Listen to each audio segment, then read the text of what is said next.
era um trabalho muito manual, ou seja, você não tinha torno automático como você tem hoje, ou torno, sabe, programado, em que você coloca um programa e a peça sai pronta, né? Você bota um pedaço de ferro, bota um programa e aperta e sai um copo de ferro. Ou seja, não, naquele tempo você tinha que fazer tudo à mão. Sim. Era tudo à mão, era tudo, sabe, era quase que um artesanato, era uma coisa bonita, uma coisa gratificante.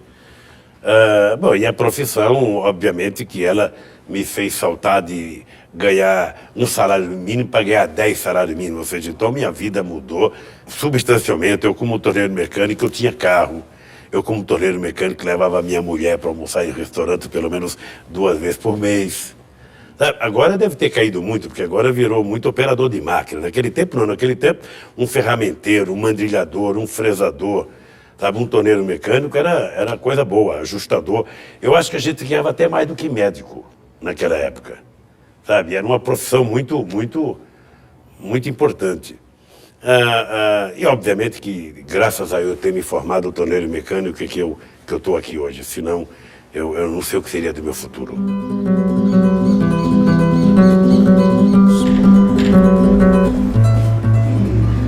Lula foi aluno do Senai. Esse daqui é na época quando ele entrou no Senai, então era a turma dele, ele é esse elemento que está aqui, é o segundo da fila. No final do curso, eles vinham para cá para completar o programa de formação. Ele ao lado da Dona Marisa, observando as fotos da escola, lembrando o tempo que ele era aluno aqui, né?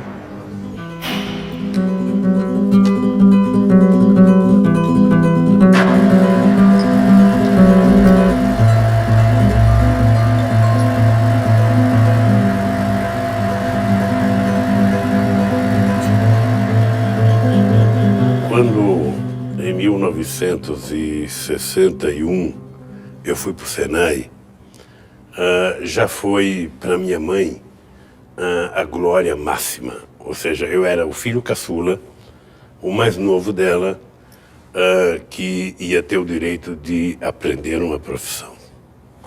Então eu fui, dos meus 8 irmãos, eu fui o primeiro a ter uma profissão. Eu fui o primeiro a ter uma casa, eu fui o primeiro a ter uma televisão, eu fui o primeiro a ter um carro. Aí depois eu passei a ganhar um pouco mais, porque eu era um profissional. Aí fui para o sindicato virei presidente de partido, presidente do partido virei presidente da República. Então eu não imagino como é que a minha mãe, ela que tinha um orgulho muito grande de eu ter entrado no Senai, né? Eu fico imaginando se ela estivesse viva para ver o caçula dela ter chegado à presidência da República, eu acho que seria o máximo. Mas como eu acredito em outra vida, e eu acho que ela está vendo isso.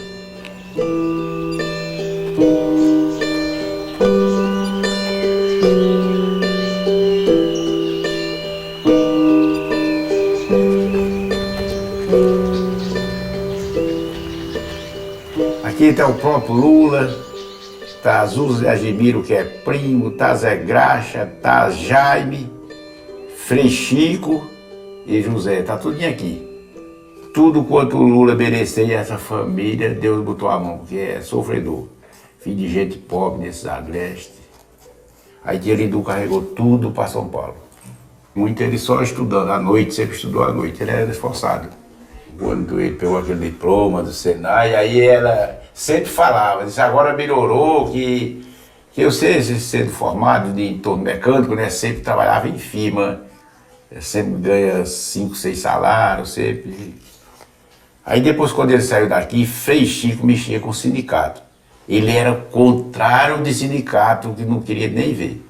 Se ele soubesse que ia ser presidente, se ele soubesse que fosse o mesmo sindicalista forte que ele foi, né?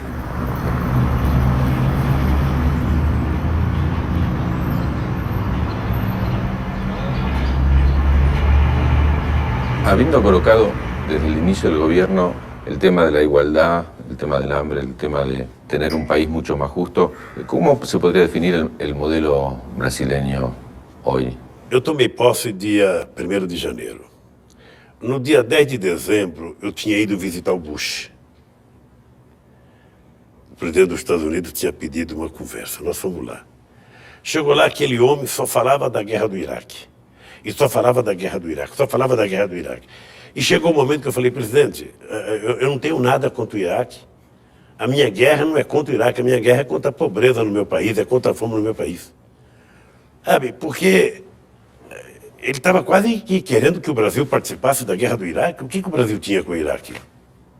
Pois bem, e nós sabíamos que não tinha armas químicas no Iraque, porque o presidente da comissão era um brasileiro, que hoje é embaixador em Londres.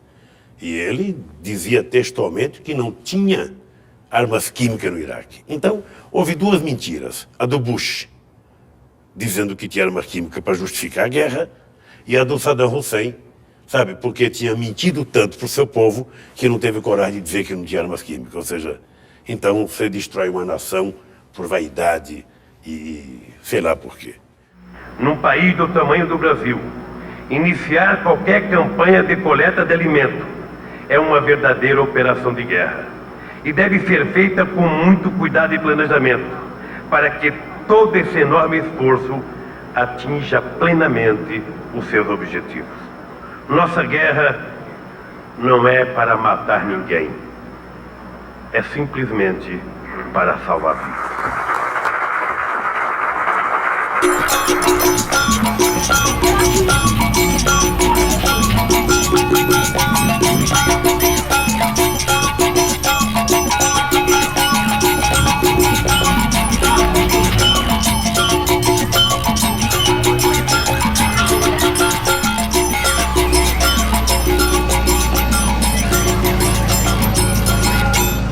¿Hay alguna responsabilidad especial por ser obrero? ¿Hay ser presidente, habiendo tenido la trayectoria que usted tiene, tiene algún signo particular para América Latina?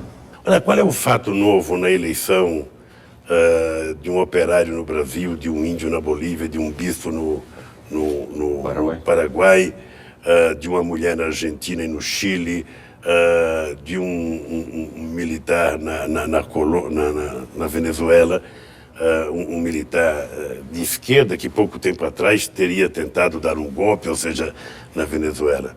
Eu penso que é a mudança política e cultural que está acontecendo no nosso continente. Antigamente não, antigamente, sabe, era assim, Brasil só olhava para a Europa e para os Estados Unidos, a Argentina só olhava para a Europa e para os Estados Unidos, Venezuela só olhava para os Estados Unidos, a Colômbia só para os Estados Unidos, o Peru só para os Estados Unidos, o Equador só para os Estados Unidos, a Bolívia só para os Estados Unidos, ou seja, nós não olhávamos para nós. Eu fui o dirigente sindical mais importante do Brasil durante 10 anos, eu nunca fui convidado para ir num país da América Latina.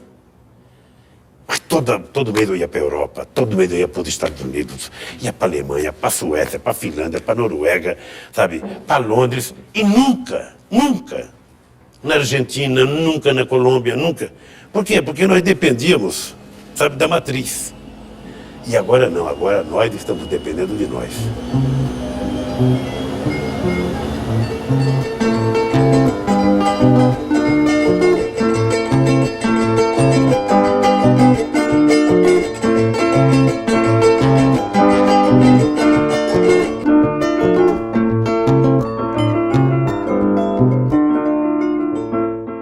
Primeiro nós tínhamos que acabar com a ALCA.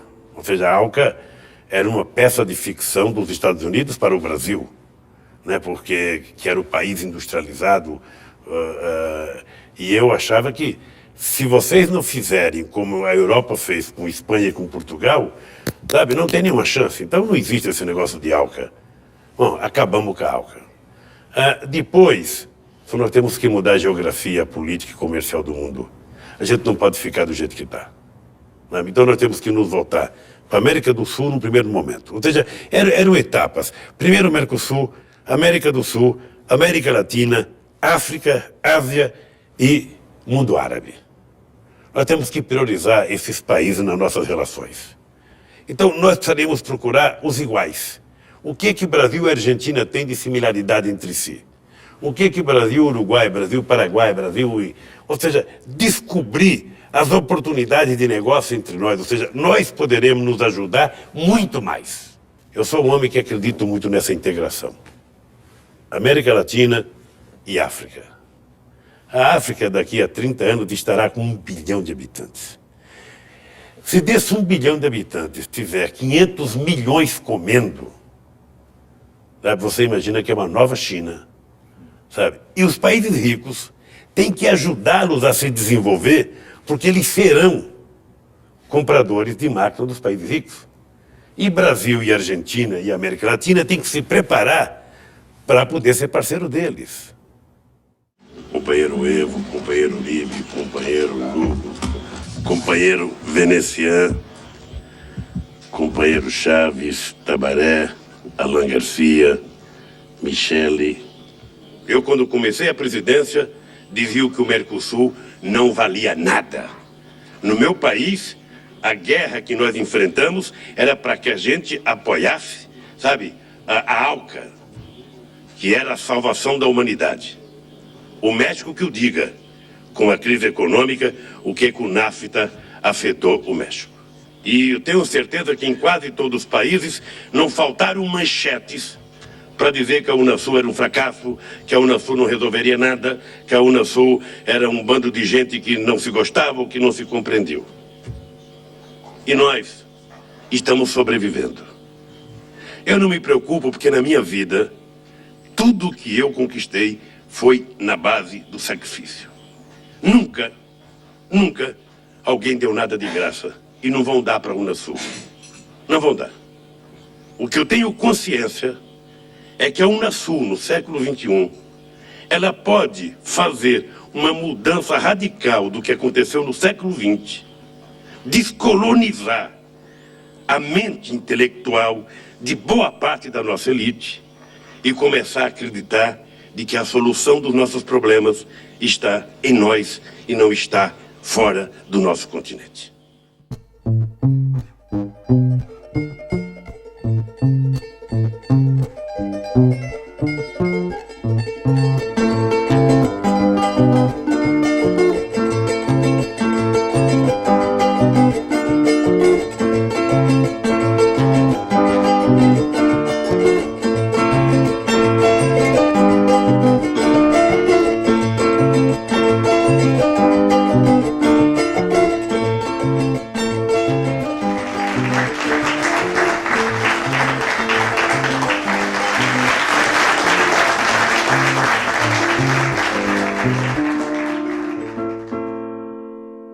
Se Brasil e Argentina se entenderem, tudo fica mais fácil. O que precisa, na verdade, e eu vou dizer com o risco, eu não sei quando é que o programa vai voar, de criar ciúmes em alguém, mas eu vou dizer uma coisa. A hora que, sabe, Argentina e Brasil deixarem as disputas menores de lado, as vaidades históricas de lado, e sentar como dois grandes países, nós podemos muita coisa. Muita coisa, sabe? O problema é que ainda você tem, sabe, restos de preconceitos históricos, da disputa. Eu lembro de Fernando Henrique Cardoso e Menem. Eles disputavam para ver quem era mais amigo do Clinton. Né? Disputavam. Eu tomei 2 cafezinhos em Campo David, eu tomei 1, eu tomei 3. Sabe, isso não acrescenta nada. Argentina e Brasil não precisa disso. Argentina e Brasil vão dar certo quando a gente não se vê como adversários.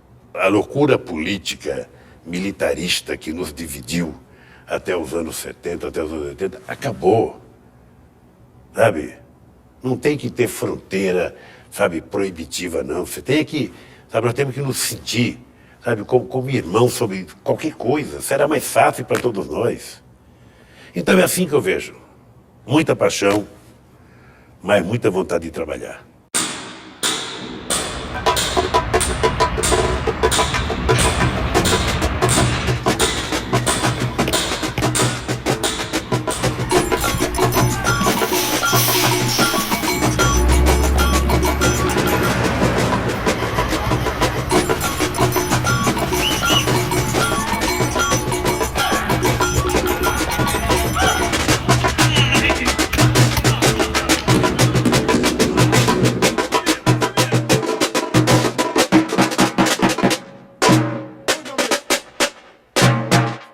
Para que a integração seja consolidada, nós temos que não apenas termos confiança entre nós, mas nós precisamos, sobretudo, de ter instituições que garantam as decisões democráticas.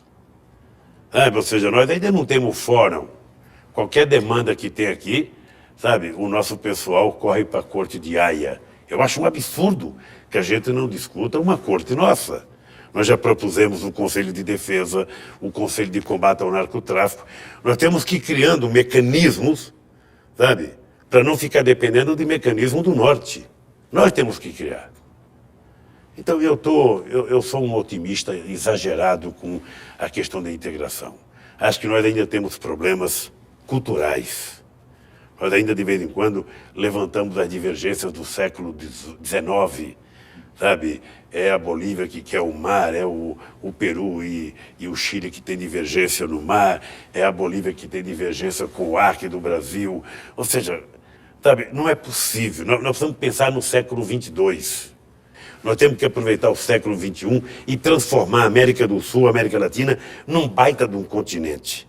Isso é possível em paz, democracia e com instituições fortes. E com muita política social. Né? E você, como educador, sabe que é preciso fazer muito investimento em educação. Muito. Ou seja, com 15 ou 20 anos de investimento em educação, você faz a mais extraordinária revolução que uma nação precisa. E é isso que estamos fazendo no Brasil.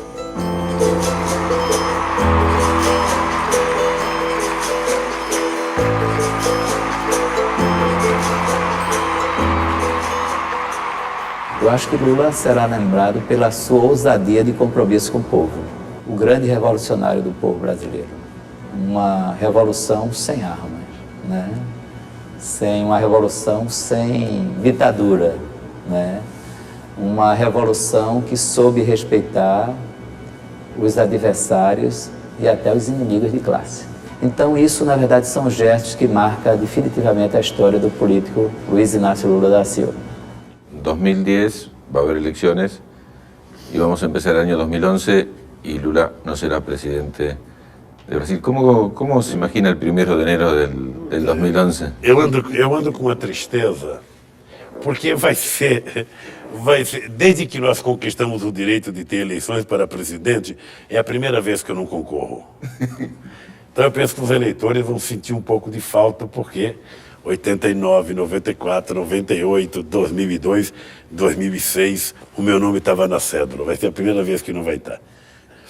Eu me preparo muito para o dia 2 de janeiro de 2011. Acordar, não ter ninguém para eu xingar, não ter ninguém para eu pedir para telefonar para mim, sabe? Deve ser um martírio. Deve ser um martírio. Bem, mas eu estou tranquilo de que eu vou levar uma vida muito tranquila, porque eu não quero dar palpite, não quero, sabe? Eu acho que eu não tenho direito, sabe, de ficar dando palpite em quem ganhar as eleições. Eu terminei o meu mandato, sabe? Quem vai governar é outra pessoa e ele tem que ter liberdade para fazer o que ele entender que seja melhor. A vida do Lula, para algumas pessoas desinformadas, acham que a vida dele é só passeio e tal, não sei o que lá. Mentira. Ele não tem vida. A vida dele nos últimos 35, 40 anos, foi dedicada à luta. Ele para umas 3 dias, 4 dias, não, parece que para, mas não para. Não deixo ele parar. E eu vou dizer uma coisa para ele, não sei se ele vai concordar, mas eu vou dizer para ele só isso. Aproveita o resto da vida, cara. Só isso. Eu acho que eu já cumpri com a minha tarefa. Sabe, já estou com 63 anos de idade. Vou terminar o mandato com 65 anos de idade. Já está na hora de baixar um pouco a temperatura.